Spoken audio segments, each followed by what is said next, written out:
so here I'm set up with Blue Max. I'm going to run just a single scenario to give you guys a feel for how it plays. Honestly, one-off scenarios aren't how I had my fun with this game. It was the campaign by far, but and also equally obviously solo was not the way that I had my fun with it. One of the great things about this game is that you're tied down to one plane. You're flying a single plane by yourself. You know, you don't have too much information about what's going on around you, and you're watching, you know, your allies get shot down or whatever, or you're trying to poach their kills, you know, all kind of stuff like that. But unlike something like, oh, I don't know, the Down in Flames series, I think that's what it's called actually. This feels more tied to some sort of reality, more dogfighty in a sort of way. I don't mind that series. There's something great about, you know, representing the complexities of air combat, because there's so much going on in just a simple card play mechanism. But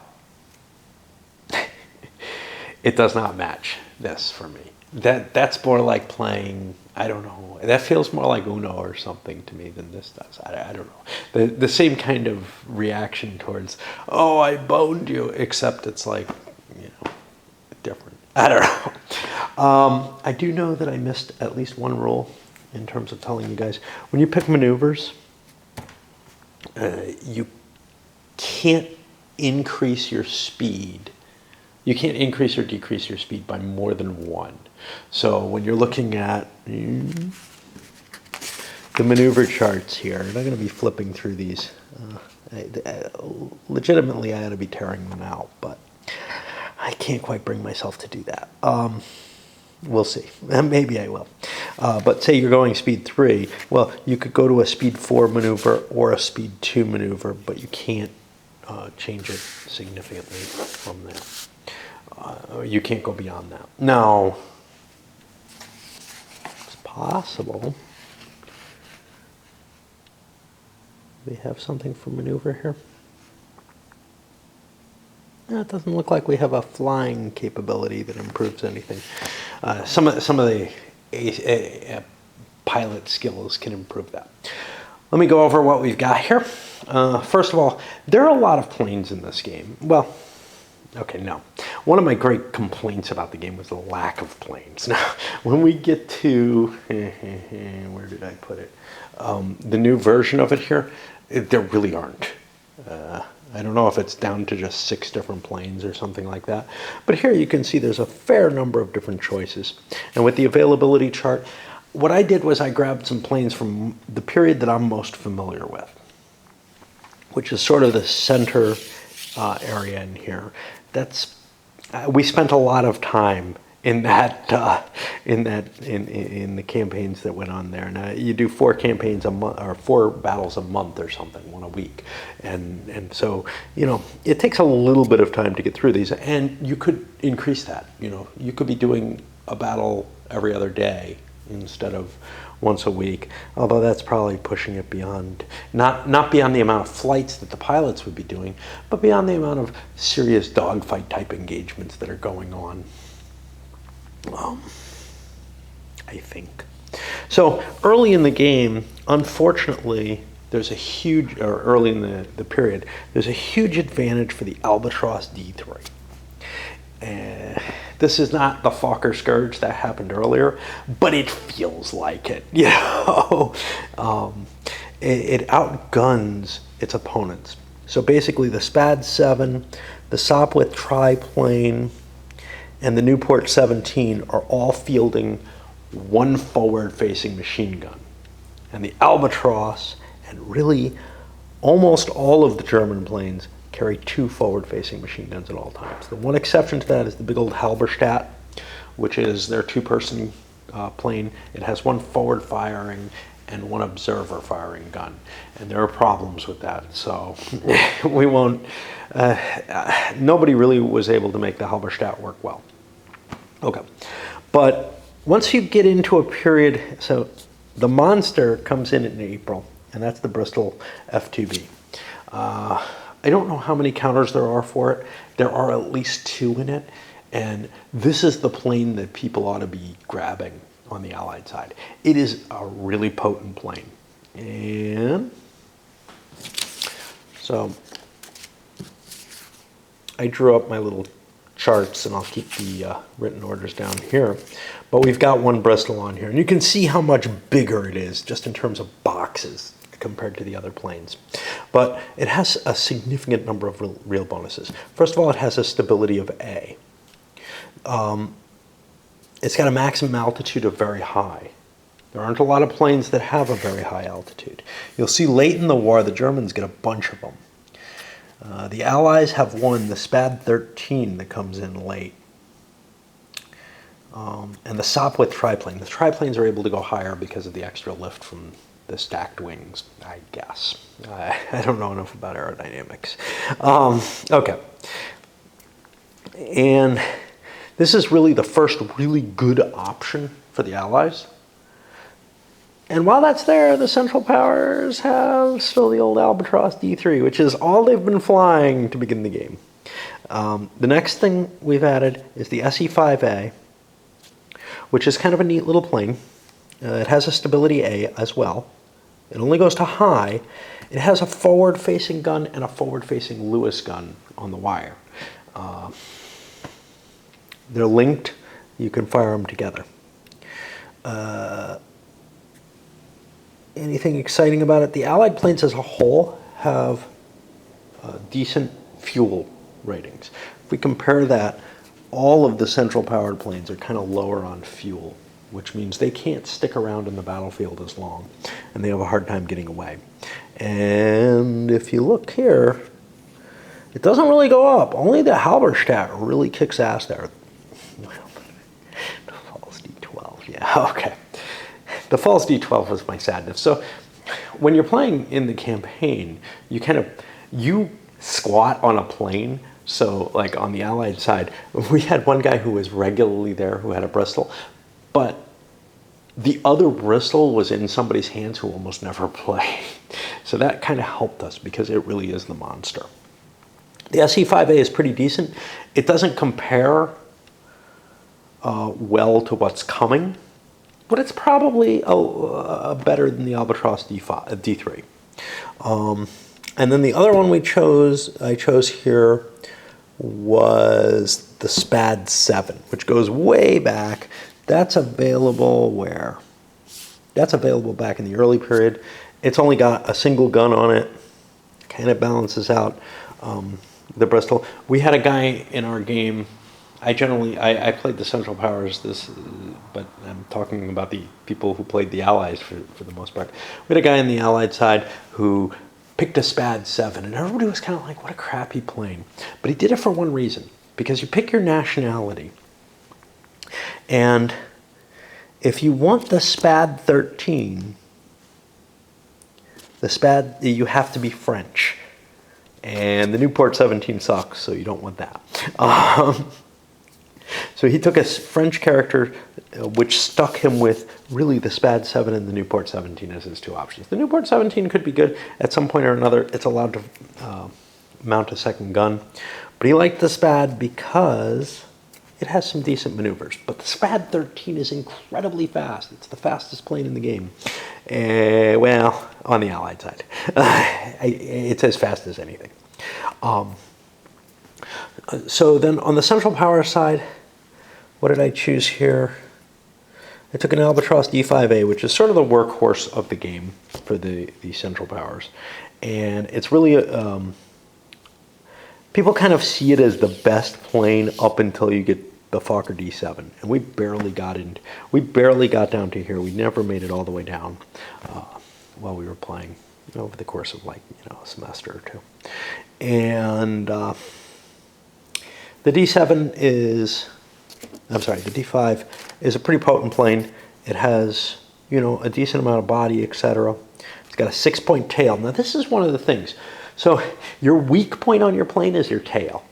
And a lot of planes have a 5-point tail instead of a 6-point tail. In fact, all of them except the Bristol and the D5 in this scenario, which means you can get shot down pretty easily. The tail takes you down. It's basically a kill, and it's, you know, it's possible to convert all the engine hits to tail if you are actually behind someone. So, yeah. But yeah, it's got a couple of guns, and yeah, I explained this, that the Bristol has a forward-mounted machine gun, but it has the 2 Lewis guns for the Observer. And yeah, there's some reloading issues for that. But between the arc of fire for the Lewis guns and the fact that this plane has 3 guns and it's really big and thus can take a lot of hits on almost anything, its tail's still its weak spot, and the engine too. But yeah, it really can be monstrous. Okay, the next one I chose is the Falls D3. This was my favorite plane. This is what I would fly. I basically went from the Albatross D3 to the Albatross D5, but then when the Falls became available, I wanted it. The reason I wanted the Falls, and this is not, I don't think, entirely historically accurate, like in Ace of Aces, they gave it a super powerful rotary engine. So it has a particular pull to one direction rather than the other. And that gives it a very interesting chart for its maneuvers. I'll show you that later. And then the third one, because what the hell, I gave you the Red Baron's Fokker triplane. That thing has some problems. It's not as bad as the Sopwith triplane. It can go up to very high altitude, but it's a stability C plane. It's got 2 forward-facing guns. It's not very big, but these triplanes are incredibly maneuverable. So they're kind of cool for that. Someday or another, I'll have to get Knights of the Air. That has kind of some interesting systems to it that don't feel quite. So this is kind of the pre-plotted movement game.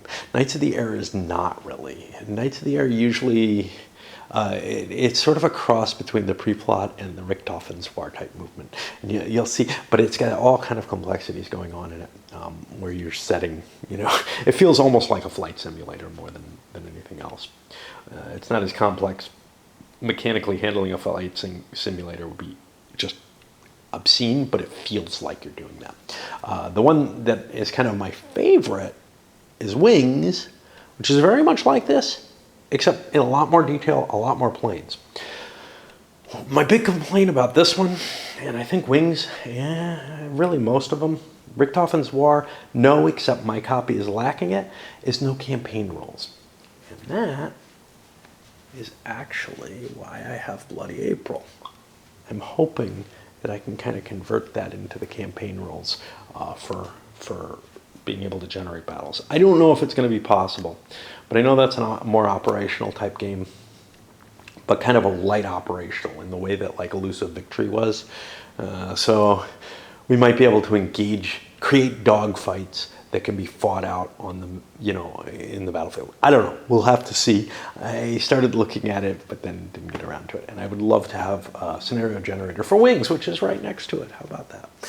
Wings has a lot of the planes in it, so it's got kind of a rich flavor of planes. So it's time to start. Everybody's at high altitude except for the 2 who can be at very high. You know, I can't give up the altitude bonus. And I will start recording my initial moves. There's no limitations on your initial moves in this version. In that version, you start out at a default move for your initial move, which means that affects what your acceleration or whatever factors are. Whew. Oh, I had to show you the other thing I did, which is kind of present here. I printed out some counters and then I mounted them on fucking cardboard, which didn't work out very well. And then there's also the usual, you know, Enrico does a do-it-yourself type project. Anytime I do a print and play or any kind of anything like it, it gets fucked up. Now, what about mounting on cardboard? What's nice about it? Normally I mount on manila envelope, and the counters are paper thin. I mounted on cardboard for the Central Front series, and I still gotta get that. Seeing these counters makes me want to play the Central Front series now. For the two, somebody came up with counters that work with the two later games from the Central Front series that, for whatever reason, were given a completely different set of rules and design, etc., and kind of a watered down set. I don't know. I don't know which S&T era it was. I think it's actually the post-TSR, so like 3W era or something. It may even be Decision Games. But they just looked so, the game looked so watered down. And basically the question was, do I create a 90s era World War III scenario when it was just so obviously not going to happen? Or do I try to duplicate the 80s era with it? And luckily someone had already done the 80s era, so that's something I want to get together on all 5 maps. It was supposed to be like 11 originally. That would have been a monster and a half. Anyway, I think I'm just delaying because I don't want to actually do plotted movement solo, but we want to get a look at this. So I'll go take a break. At this stage in the game, there isn't a whole lot except close with the enemy, basically. You might have some, initial fighter plans that you might make before the game, but you really can't talk once it's started. So what I've done is I've recorded the values. Now technically I should be spending the fuel at this point. I'm going to hold off on spending the fuel. I'm going to add it all up. The costs are right here. And at some point or another, I'll start tracking it. But right now, I don't think it's terribly important to do so. I can just catch up when I get, into the game a little bit. So everything's going to move simultaneously. So let's take a look at what we're doing.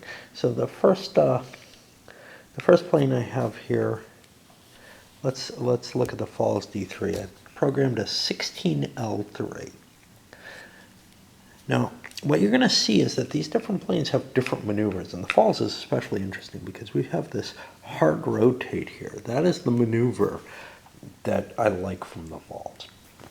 But right now, what I don't have is any kind of side slip or anything. So I turn, and I go 2 hexes forward. And I get to keep my maneuver, my chit here. Technically, I could be using these to mark, hey, this is where he was, in case I want to reverse my movement, whatever. I'm fine just using the altitude chit.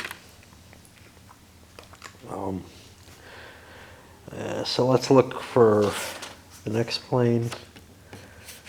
Our next plane is the Albatross D5 is in here. That did a 17L2. It's slightly different.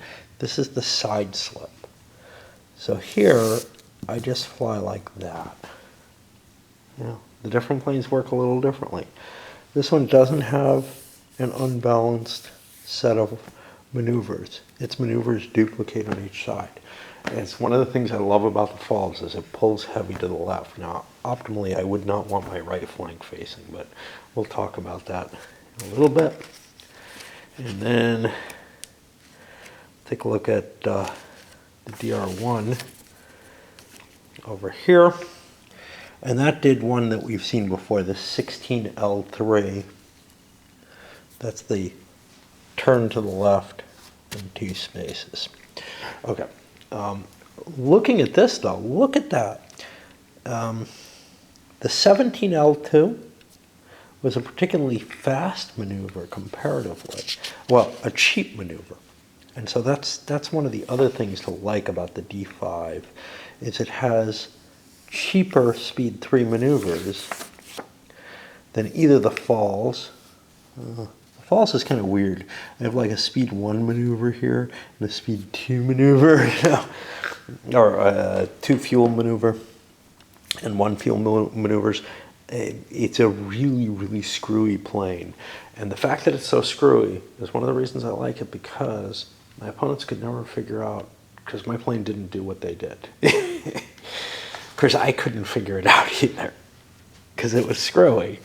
So most of the maneuvers are the same. Like if you look at a 17 is a 17, but this is a 17 right. So we'll just, we'll follow the chart for these for now. We're looking at the SPAD 7. Just to make sure we get it right, the 17 right 2, that's going to be the side slip, and this is the SPAD. So we pull that there. The Bristol did a 16 R3. We know what this maneuver is. It's the same on either side. A 16 is going to be the turn, but we can look at the chart to make sure that we understand it. And yes, it indeed is. And then the last number is just the fuel expenditure. And finally, the SE5A also did a 16, which is going to put it like that. So we're closing. I mean, there's not a lot to do there. We take a look at the sequence of play, see if there's anything.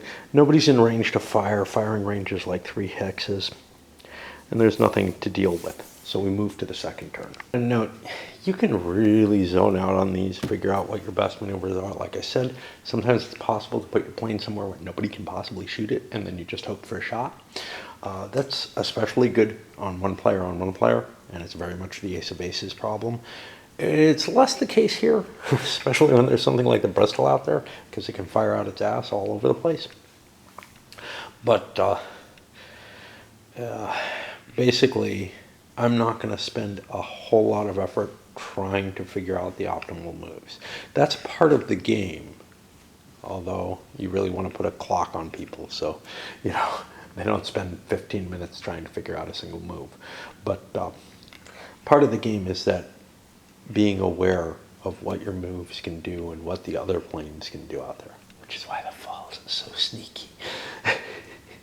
I was able to pull maneuvers off that the one guy who really did plot out the "you can't possibly shoot me" type scenarios, he just had them, you know, he didn't spend a lot of time on it. He just had them baked into his head because he played so much of it. He was the owner of the game. He just kind of was like, wow, what the hell did you just do? That's not a legal maneuver. And I'd show him, and he's like, oh, wow, I don't think any other plane has that. Ask how you can possibly handle pre-plotted movement. My memory is really terrible. Just to say, I program in what I'm doing for one plane, and I forget it. And, you know, I can't coordinate my planes, and I certainly can't coordinate against my opponents. So you see a lot of the kind of dysfunction, you'll see a lot of the kind of dysfunction, I think, that you would see in an opposed game where everybody's flying their own plane when I do it. What I don't like about it is it's pretty tedious to keep filling out the orders. And you'll have the same problem with me if I'm playing Ironclads or Wooden Ships and Iron Men, which I've never actually played, Wings, a whole bunch of games that have pre-plotted movement. I just don't like it. I don't like having to do that thinking. And I know that I'm not devoting the kind of concentration that I am when I'm flying these planes, say, on my own, just one plane on my own behalf. You know, I'm kind of making goofy decisions. Not that I'm all that good on my own. So let's see what the SPAD did. It did a 17 R2, which it's allowed to do, and that's the side slipped. So we'll get that there. The Bristol did a 3S3.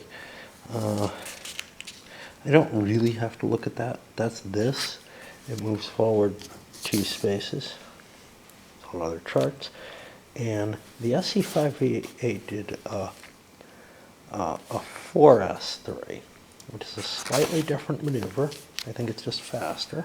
Yep. It moves forward 3 spaces instead of... Yeah. Now let's see what the Krauts manage in response. We have the DR1. 16R3 again. That's... Whoa. Uh-oh. Oh, I went right. Interesting. Okay.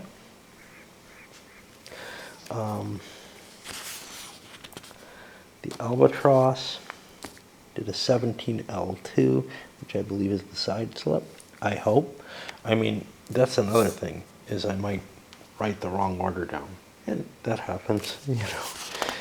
And finally, the falls did a 3S3, which is a speed 3, so it moves 2 straight.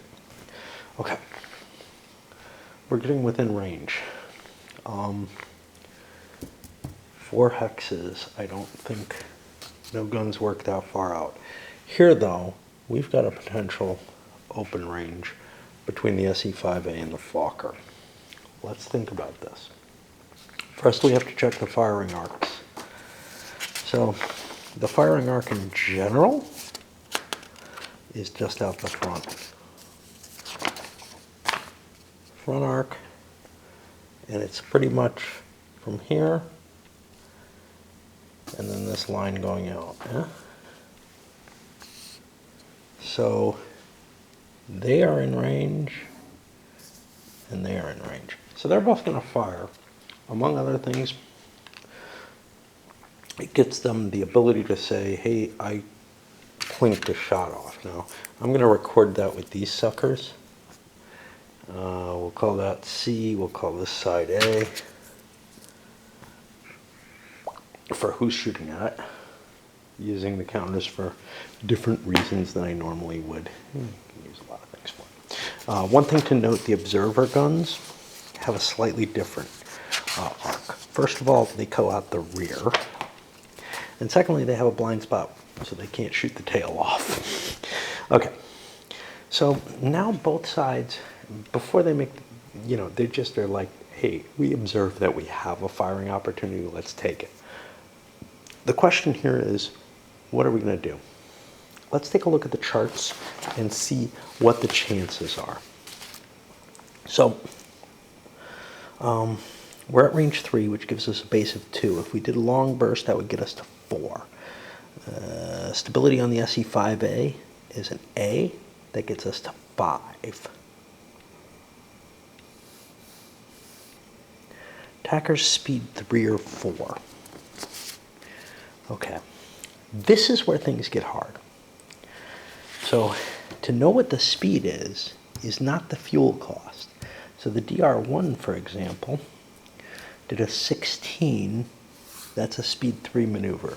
So that would be a penalty of -3.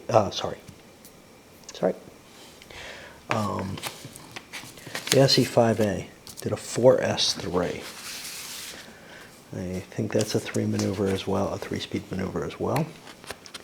But you kind of have to be aware of this. It's a speed 4 maneuver. So I'm at -3 from that. So let's see, where were we? Long burst was 2, if we're doing this. Stability A puts us to 3. We get down to 0, which is not a good number.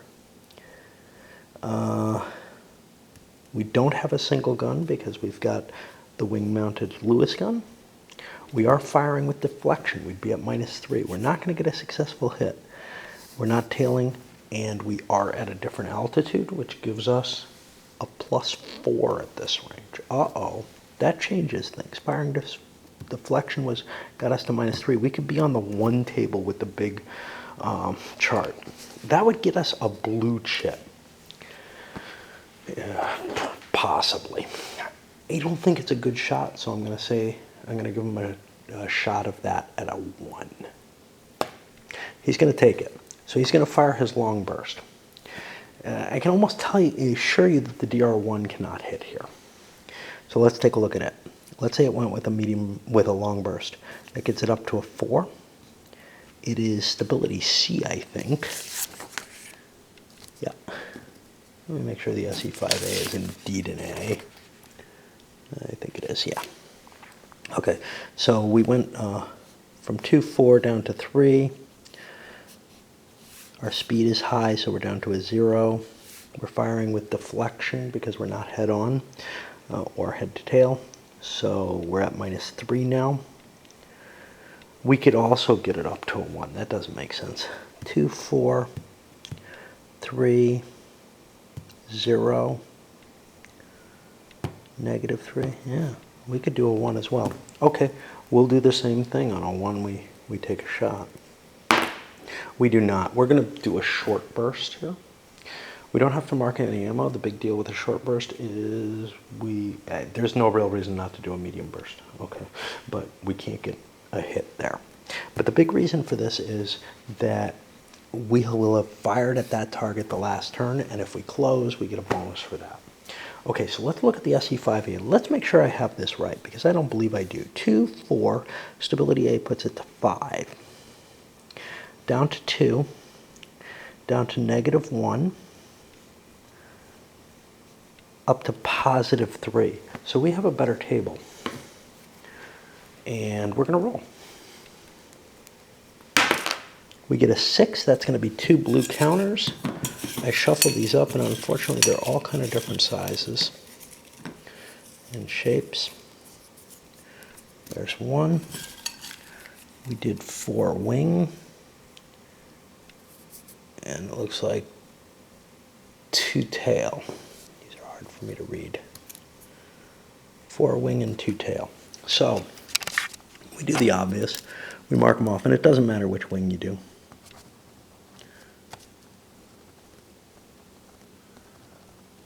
And those tail hits, that's how the game ends, isn't it? Okay. And we got both of our hits in, so we do this. But we have a jam possibility. Guns are jammed on a roll of 5 or 6 for a long burst. Now, your opponent wouldn't know this, and likewise, he doesn't know what he did to him. He just knows he threw a lot of blues at him. Okay, so the guns are not jammed. I would have to mark them if they were. That is the end of the second turn, because I've got no other things that need to be resolved there. There's no fires or anything like that. But we have to remember we had who we shot at, basically. All right. Now we program for the next time. Something I forgot to mention, which is that he's firing from a lower altitude to a higher. He has to do a climb. And I realized that on my turn, but the implications of it weren't completely clear to me.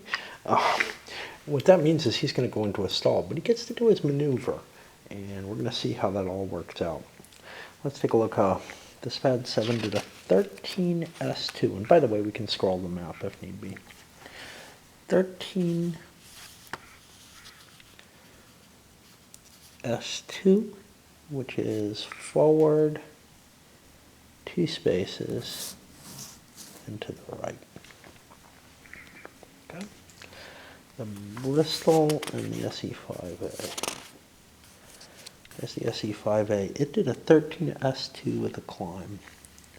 It can't go full speed because it's trying to climb. So it goes forward 2 spaces and a turn to the right as well. What the fuck's it doing?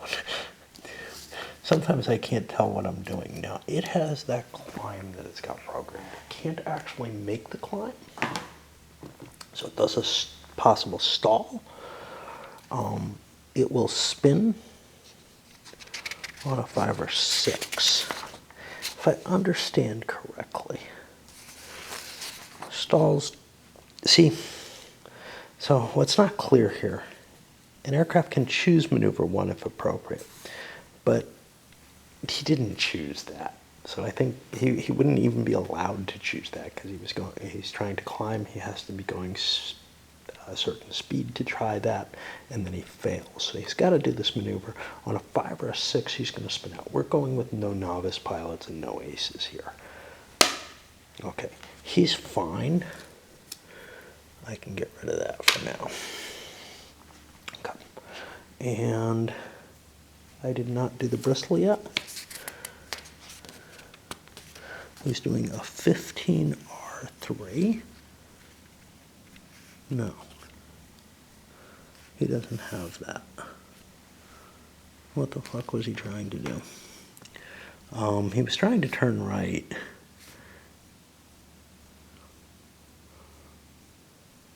I think I misread 16 as 15. No, I think I misread the 14. That's probably what I was trying to do. I'm gonna rewrite that. Technically, I don't know what happens. He stalls, but I don't want to screw up my game. So that he goes straight one, turns right, and goes. Yeah, okay. I don't know if that's what I was actually planning, but it doesn't matter. Okay, and now the DR1. DR1 did a 6S2. Remember, he can't drop. He was doing the 16R3, which meant he was doing a speed 3 maneuver, so he can't go below 2, which is what he did here. And what did I say? 6S2. That is forward a hex and rotate left. Which puts me to here and there. So I'll still have my enemy in my target lane, I believe. Okay.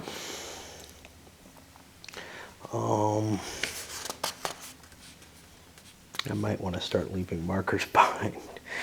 The Albatross D5 did a 2S1. Now he went from a 17 down to the 2S1. He just moves one space forward. Wow, they're close. And then the final plane is, I did the DR1, is the Fokker, is the Falls. Oh, I see why. There's two sheets for this, because that way the Sopwith triplane and the Fokker don't have to share the same sheet. You can photocopy these suckers. And he did a 10R2. He did a 3S3 last time, and this time he did a 10R2, which is a side slip to the right. Except I cheated, I think, and moved him instead of the Falls. Fuck. Yeah. So I gotta find that 6S2, and this is why you want to leave counters on the board and undo it. And this would never happen in a real game, because you're paying attention to your own plane. You wouldn't move somebody else's plane. The 6S2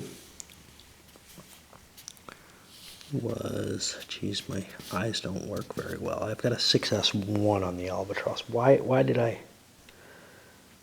Fuck. See. Okay. Oh no, that's not that. 2S1 is what we're talking about here. Okay, 2S1, which was a move forward. So instead of this plane being here, this plane was here. And now we go to the Falls, and we see that was doing a 10R2, which should be a side slip to the right, and that's presumably should be pretty sweet for the lineup of fire. Unfortunately, the way the arcs of fire in this game work, and I think they're a little too permissive. Let's find it.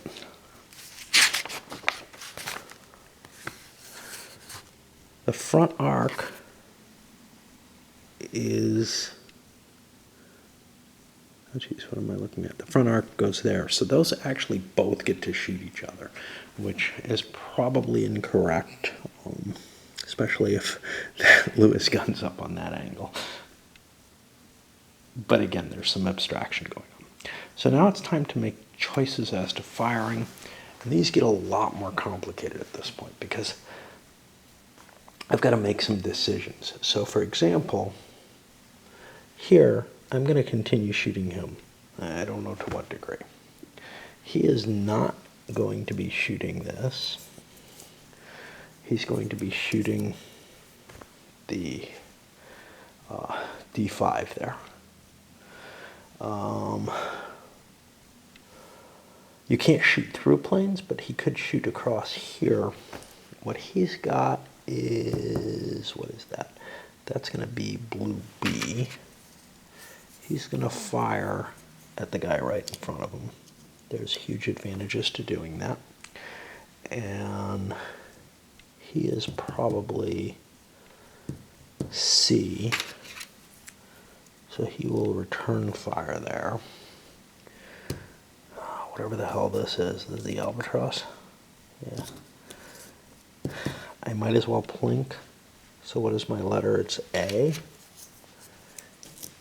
And this I'm leaving on him because I've shot last round, so I get the bonus for that. And now the Bristol. Well, the Bristol has problems. He can't fire out his front arc. But I'm going to give him F and fire a shot here. Okay, now I have to kind of figure out what all these fires actually are in terms of, are they long bursts and short bursts? And that's really zoning out on the chart and figuring out, hey, can I hit? What are my odds? What is this, that, and the other? And that's what we're going to be doing across the board. Nobody's shooting at the very highs, so we're not going to see another stall here. In order to keep track of the bursts in this kind of complicated situation where lots of different players are firing, you could just write them down, but I tagged them to the firing things. So these are long bursts being fired from here, here, and here. This is a short burst, just tagging him with some tracers, basically. I could do a medium burst. It wouldn't make a damn bit of difference, but I can't hit with either. And here, the SE5A is firing a medium burst. He would fire a long burst, perhaps, except he has a problem. He used a long burst with his Lewis gun. All he's got left on it is a medium burst. And next turn he may have some problems. But he might be dead next turn because the DR1 is opening up from a tailing position with a medium burst.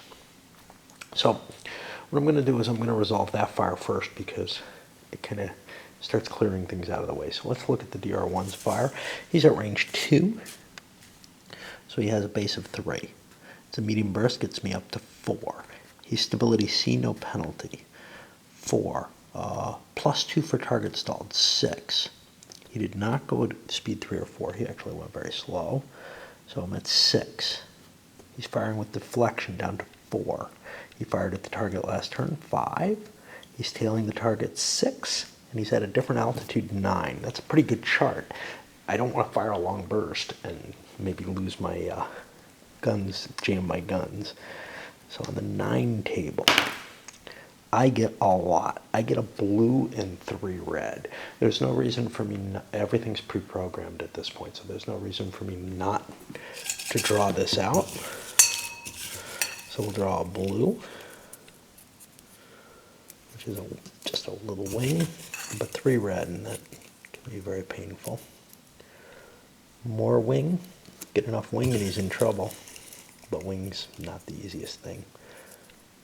Some tail, that's not good. And remember, I'm hitting him from the rear, so he can't take engine hits. And some fuselage. Looks like I didn't light him up completely. I mean, he's hurt. So this was the SE5A, and he's taking 9 wing hits. We'll distribute those. 1, 2, 3, 4, and 2, 3, 4, 5. Okay. Looks like 3 tail and 8 fuselage.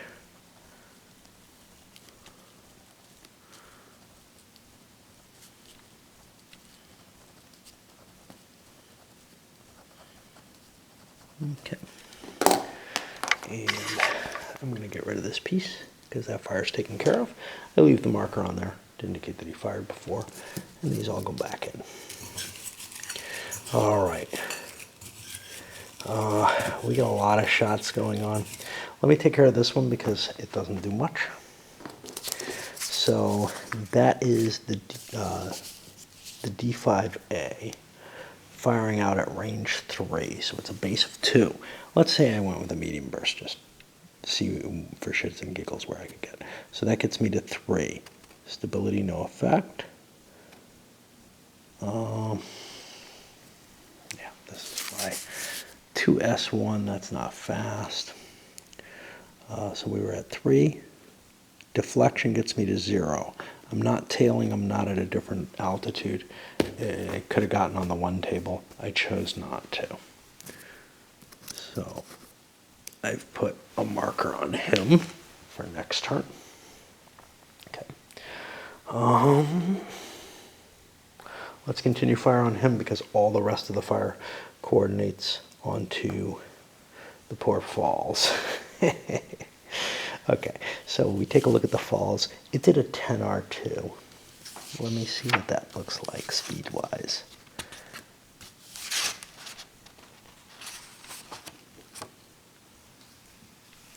That's a speed 2 maneuver. Okay, I am at range 1.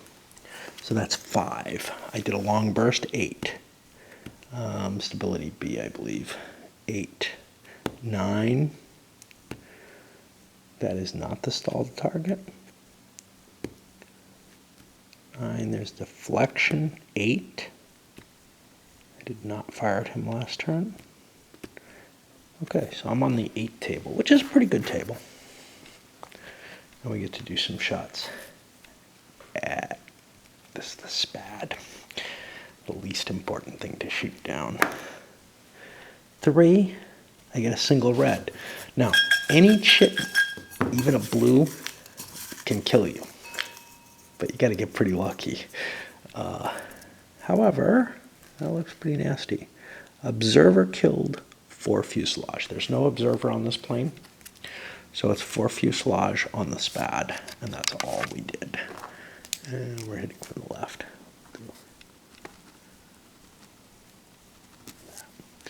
All right, let's see if the fall survives here.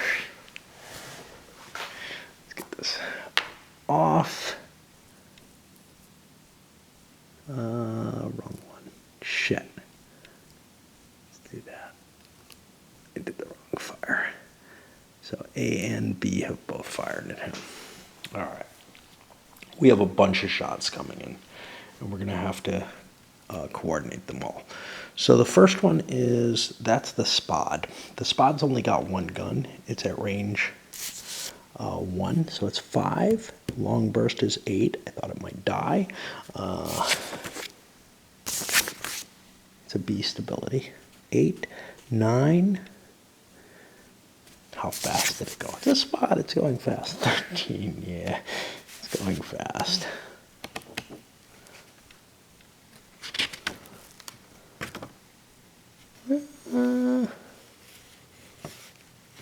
Speed 3. Okay, where were we? 5, 6, 7, 8, 9, 8. Single gun, 6. Firing with deflection, 5. Didn't fire last turn, 5. Same altitude. So we're on the 5 table. And we'll roll and draw the chits, but all the chits are going to get drawn at once for that plane. So we get a 2. That's a single blue.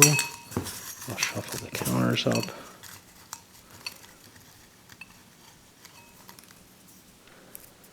And all the chits is important because it means you have more chances of getting hits. Now, in some cases, for example, if this had been a tail hit, it would have turned into an engine, and I would have to mark that somehow.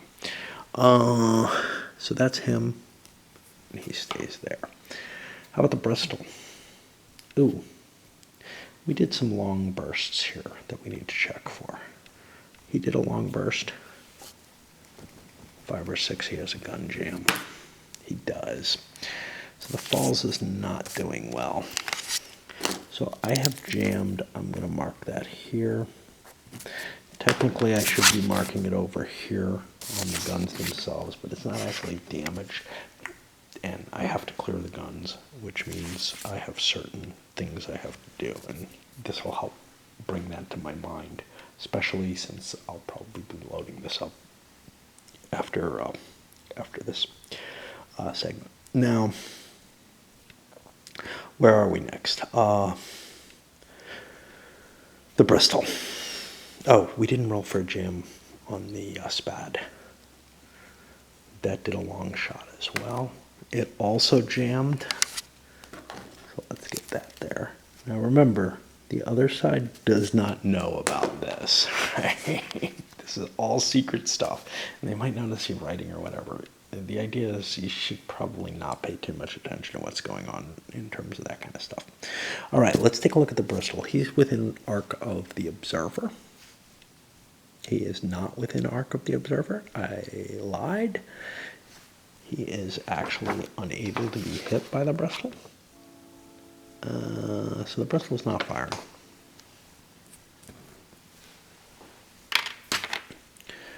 The Bristol arc goes firing off this way or this way. You get kind of SFB-like arcs here. So we go to the SE5A, which is firing a medium burst because of its ammo considerations. And we get a problem. We're out of ammo in the Lewis gun, which means we have to, I don't know, try to fix that up there somewhere. Okay. So let's see what the SE5A did. First of all, it did a 13. That's a fast maneuver. Okay. Good enough. And it stalled. Okay. I'm at range 2. That's a base 3. It's a medium burst, brings me to 4. Stability A brings me to 5. Brings me to 3. Deflection brings me to 1. Didn't fire at him last turn. Is he tailing? I believe he is. I think that brings me to 2. Definition of tailing. See, I may have misdone the tailing here. Oh,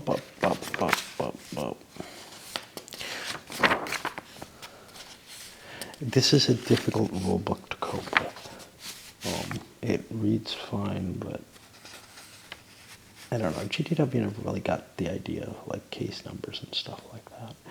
And so it's really hard to figure out what you have here. So let's look. Tailing should be listed somewhere here. If the target is tailing during the tailing step of this turn. Yeah, that, whoa, tailing step was back here. No, so actually I gave the other guy an extra bonus, and he's not tailing either.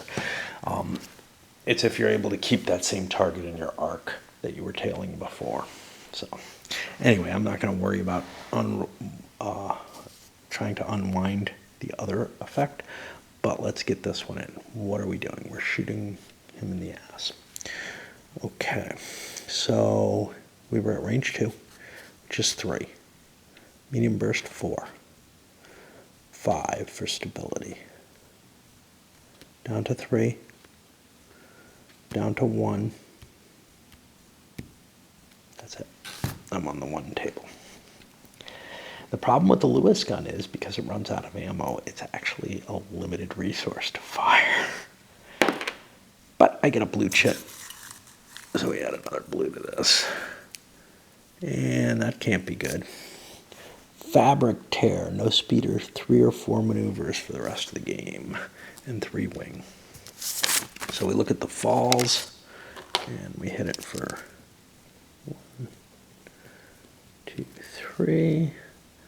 And we got a couple of engine hits as well. And we have a fabric tear.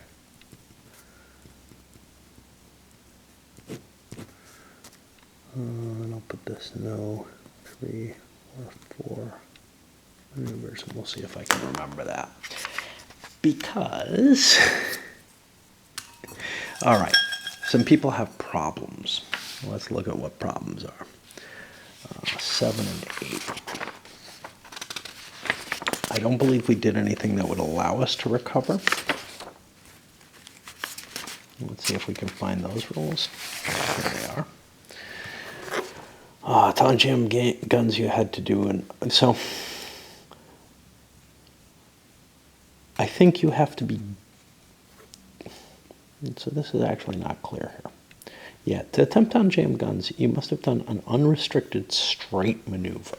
So I think I'm allowed to unjam the guns whether or not I did anything. Now, 10R2 is probably not a straight maneuver, but 13S2 probably is. So let's see what we got there. 13S2 is definitely a straight maneuver. And what was the other one? 10R2. I can look here, see what I got there. What plane is that? That's the fall. You wouldn't be flipping through the book like this, you'd have one right in front of you. 10R2 is not a straight maneuver, so I can try to clear the guns on the SPAD. And nope, I can't because problems comes after that. So actually, I would have to already have the jam to try to clean that up. Fire damage, nobody's on fire. So that's it. Now, this is going to get a lot harder because I'm going to walk away from the game probably for, several, probably overnight. And it's going to be tough to pick up. We'll see if I can. When you're actually playing this with live people, it takes maybe an hour and a half to play a battle out. Maybe less with more experienced players, and it just sort of flies through. I know it seems like there's a lot of fiddliness going on, but that's really me playing it solo. There are things you got to get used to. And that's another factor, is I'm not really used to it. I'm not used to looking up the combat chart. I'm not used to all the rules. And honestly, GDW rules fucking suck. And not that this sucker's got any better. It's got its own issues. This is at least written in black and white. And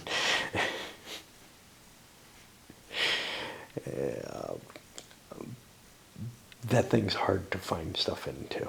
And basically, that's all I have to say. But this isn't much of an improvement. Usually when I look at things from the 80s, the rules are so much better than like modern non-war games now. Modern war games now,